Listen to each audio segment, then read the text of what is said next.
refugees have done New Zealand proud. We have had incredible people come to this country and really make their mark. For New Zealand, we want to be seen as a good-hearted country, not a soft-hearted country, but a good-hearted country that wants to pull its weight. And the pride and self-esteem that comes from that for New Zealand is also a positive. I think your tenure will always be associated with taking the Tampa refugees. If you can go back in time for a minute, was it controversial in its day, and how has it changed since? The perspective changed quite quickly because initially the people were sitting on the boat in the Indian Ocean. We agreed that we would be part of the solution. The first reaction on talkback radio was quite hostile, tending to label asylum seekers as queue jumpers of some kind.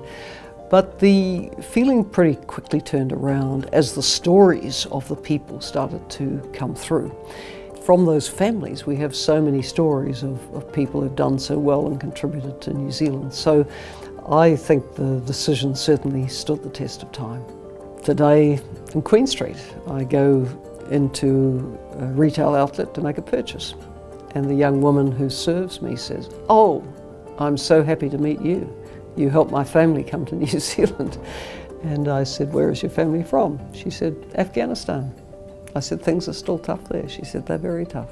We're very happy to be here." Well, clearly she's fully employed and a happy citizen in New Zealand.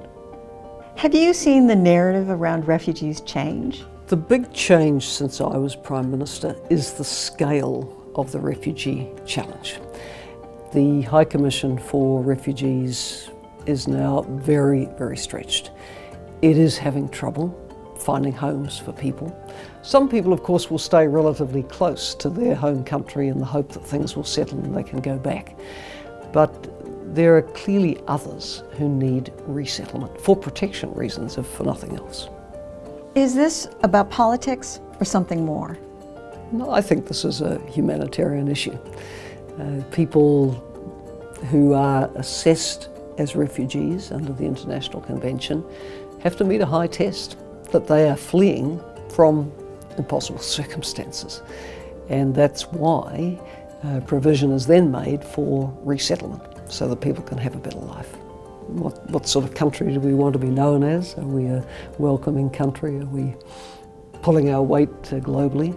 This is 2017 with 65 million forcibly displaced people around the world, a greater number than at the end of World War II. Another 500 refugees would be doable. The government would have to budget the money for it. The NGO and host communities who support the resettlement would need to gear up. But it's doable within the resources we have.